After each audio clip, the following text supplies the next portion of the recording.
হঠাৎ করে মনে হলো দুটো লাল শাড়ি কিনি আমার জন্য আর পপির জন্য। তারপর অর্ডার করে ফেললাম।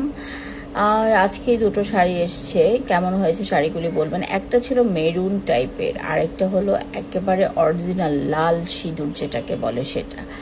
তো দুটো শাড়ি একরকম, যেহেতু একটা প্রোগ্রামের জন্যই নেওয়া হয়েছে।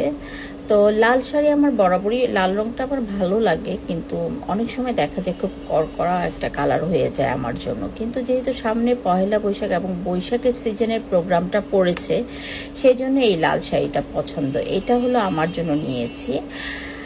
তো এই শাড়িগুলি আসলে কেমন রেঞ্জ, কেমন দাম, কেমন মানে দামটা কম বেশি, এগুলি আসলে যাচাই করার কোনো ওয়ে আমাদের কাছে ছিল না, কারণ আমরা পছন্দ করেছি, আমাদেরকে পাঠিয়ে দেওয়া হয়েছে। সো ভালো লাগলে অবশ্যই কমেন্ট করবেন, তাহলেই আমি পেজটাকে মেনশন করে দিব।